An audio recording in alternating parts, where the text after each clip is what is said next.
Madden holiday is here and we will play all night.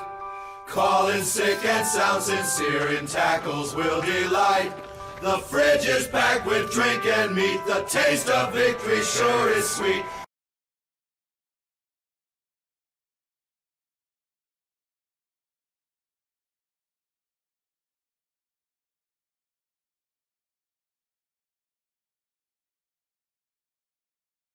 Well, we got the Super Bowl I predicted last time. Already snake-bitten Denver got another snake bite in the form of a sudden snowstorm that hit in the second half.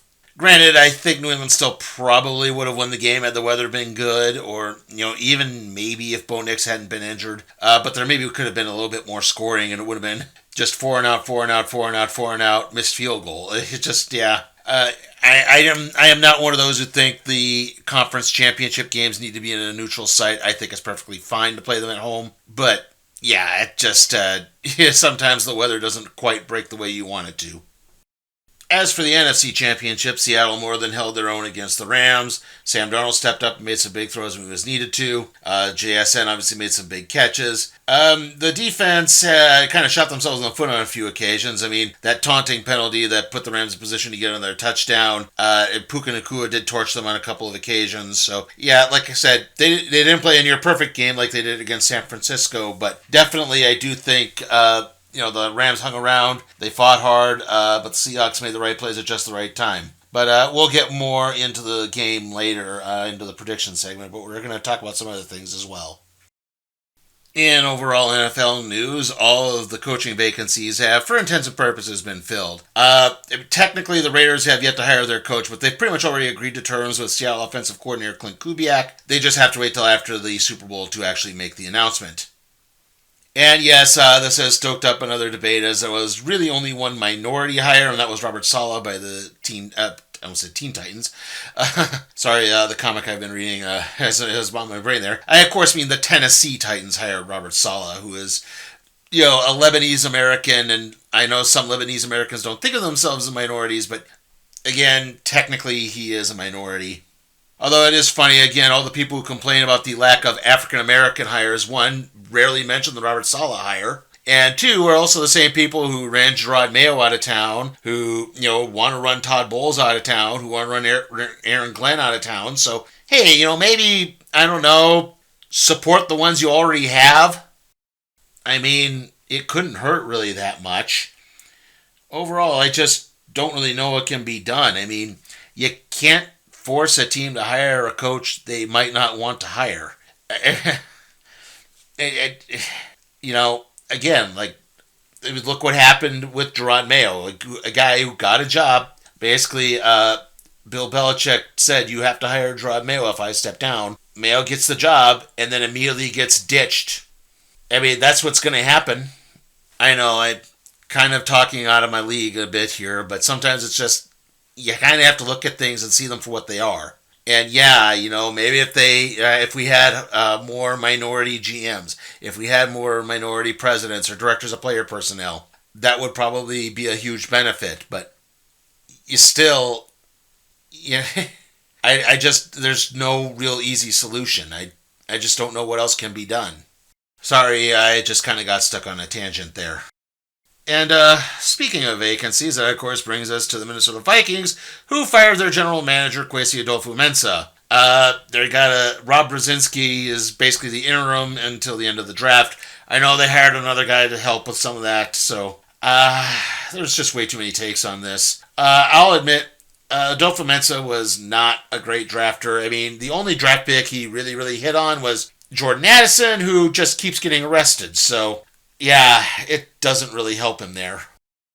And yeah, I know there's also the Sam Darnold aspect, but I don't think that's as big as everyone says it is. In fact, there's been several reports to refute that. First and foremost, the reason the Vikings didn't sign Sam Darnold is that they thought they had Daniel Jones signed and that he was going to come in and be the backup to J.J. McCarthy. However, Jones wanted to actually compete for a starting job and so wound up actually taking less money from the Colts.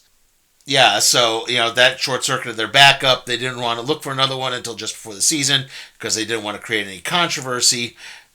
And that's kind of how they wound up in the situation that they got into. And because I keep hearing this from the Score North guys, no, the Vikings are not trading for Joe Burrow. Stop that, please.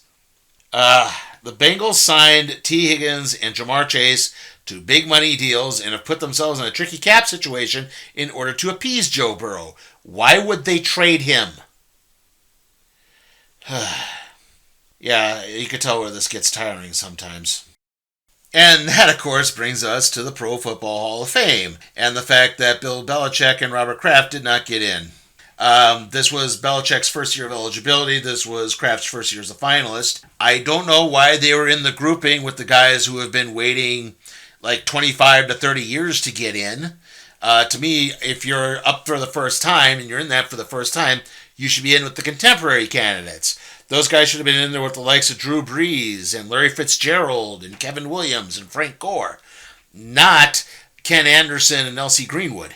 As of this point, as I'm recording this, I don't think the formal announcement has been made. All I know is that Roger Craig did get in, and that's because the Minnesota Vikings Facebook group announced it. And if you're not fully aware, yes, Roger Craig did retire with the Minnesota Vikings. But yeah, I think one of the other guys, either Anderson or Greenwood, is going to get in too. That seems like the likely aspect of this. That's about the only real bright side in all of this. But yeah, just kind of bizarre. There are certain aspects of this I really hate. And we keep talking, they complain that too many guys get in, and now they're complaining that there aren't enough guys in. Why can't things be simple sometimes? Anyway, obviously, we're only covering one game this week. It's the Super Bowl between Seattle and New England, and we'll start talking about that right after the break.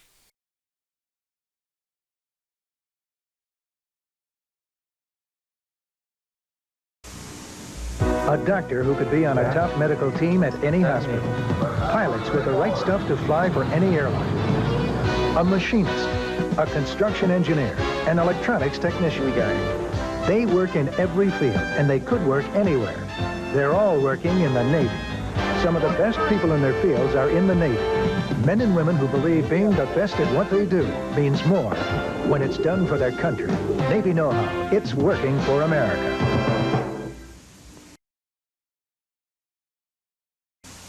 If you're like me, you want your engine to perform. You want it to run clean, and you don't want sludge. That's why you and I both need Quaker State with QSX. No other oil runs cleaner or fights sludge better. And the Quaker State I use in my car is the same oil you can buy right off the shelf for your car. Quaker State. The big Q stands for quality. Always has, always will. Quaker State leads the pack again, introducing the Easy Flow bottle. It pours smoother than other leading oils. Quaker State, unbeatable protection in a better pouring bottle. No one else has it.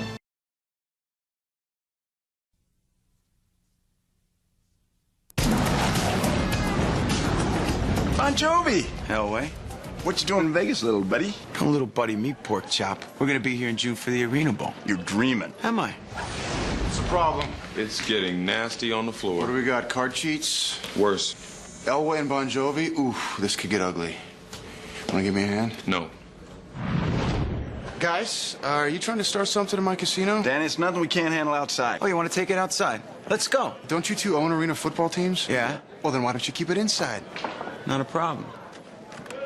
Hey, guys. Yeah, come on down. I think you dropped this key.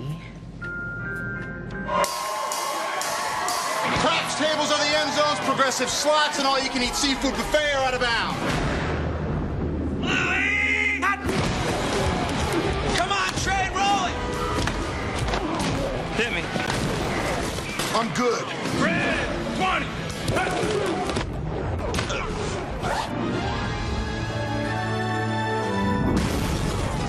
Oh my God. You're Brett Favre. Well, yeah. Yes, I am. Lily!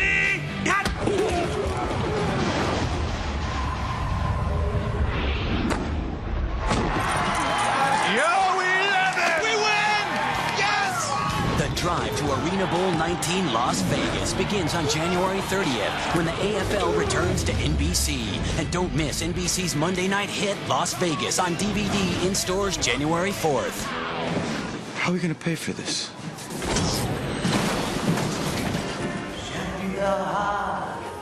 You're to blame.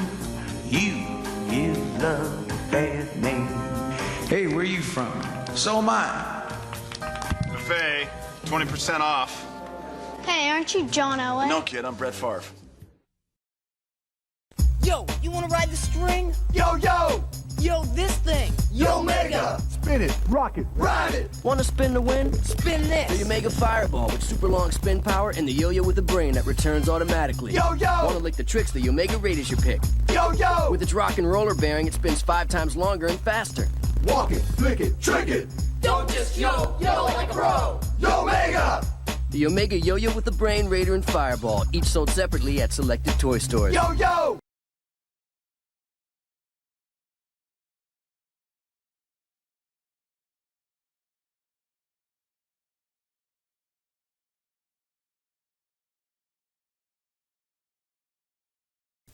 Okay, so this is it, Super Bowl 60 between Seattle and New England, and this may be the hardest to predict Super Bowl ever. I mean, I think there's really good cases for both these teams to win the game. I do think this is an honest-to-goodness pick-em. Both these teams are defensively led. New England's defense has been firing on all cylinders throughout the playoffs. They're strong. They got the likes of Milton Williams, Christian Borough, Kyrie's Tagan. Obviously, the secondary with Christian Gonzalez, Clifton Davis III, Marcus Jones. They've been playing really well. The Patriots have a strong running game with Ramondre Stevenson and Kenyon Henderson. Obviously, the big flaw is that Drake May has made some big throws in the playoffs, but he hasn't been consistent throughout them. In fact, he's been dominated by the defenses. I mean, again, maybe if the weather had been better, I don't know how much that would have affected his play, but yeah, again, I wouldn't have been surprised if... there were times Denver looked like they could have easily won that game. There were times Houston looked like they could have won that game if their offenses had just played better. So, again, you could see where that really does present a bit of a problem. Now, I'm sure you could point to the fact that Seattle struggled against the Rams as a point for the Patriots on the defensive side. But to be honest, the Patriots play a lot closer to the 49ers, who Seattle completely stomped in the divisional round. So...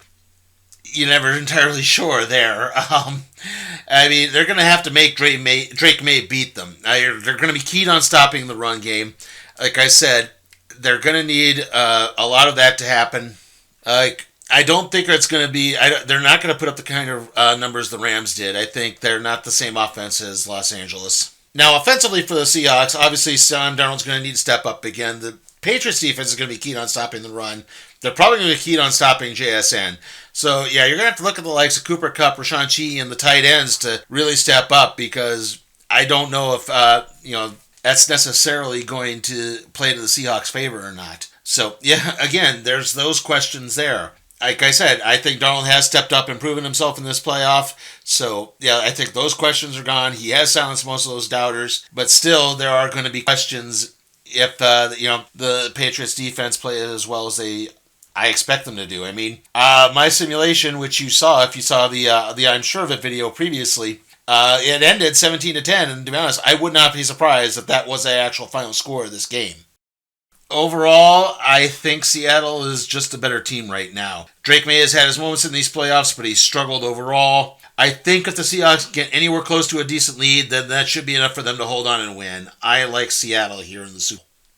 All right, we'll wrap things up and go over the schedule and everything after the break.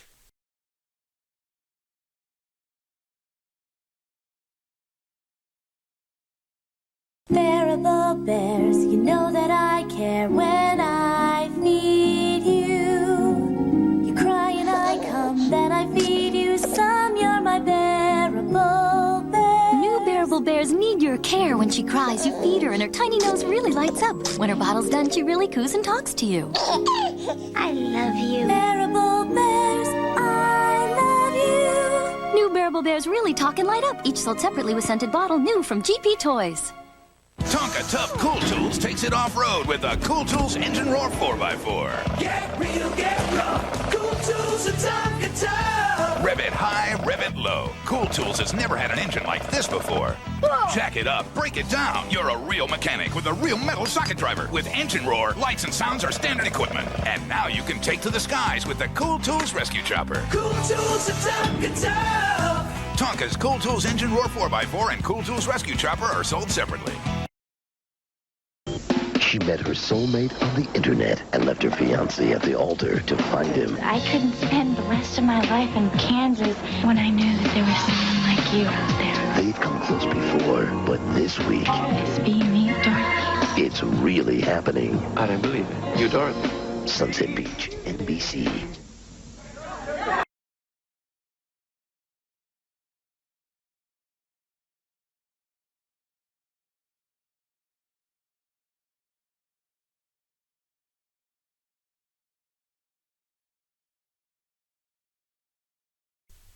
Okay, so once again, I like Seattle over New England in the Super Bowl.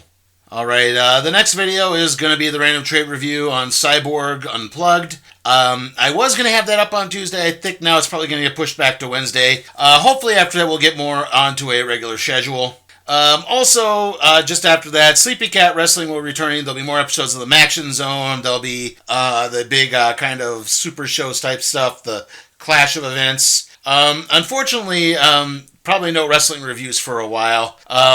Again, I don't have the ESPN streaming service. That stupid free thing that they promise just yet to materialize for my cable company, apparently. I can't cover AEW on a super regular basis because their shows are $50 each. I do have HBO Max, but I don't have anywhere near the quality I'm not on the tier to qualify for any of the discounts or anything like that. And even then, it would only still be $40 each. And to be honest, I'm kind of far behind on TNA right now, so I haven't been able to really catch up with them too well.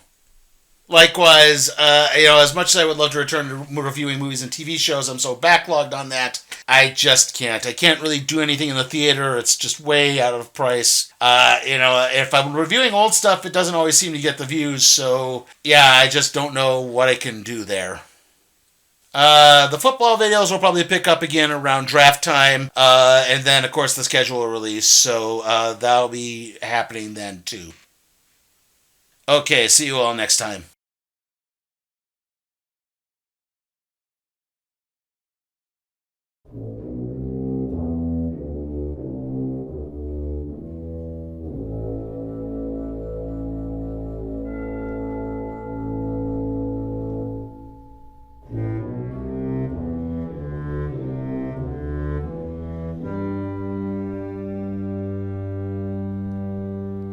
Hey guys, remember that you can support my work at patreon.com/sleepytimeforcat productions, or just click the link in the description. Also, remember to like, comment, share, subscribe, and ring that notification bell so that you can be made aware of further videos.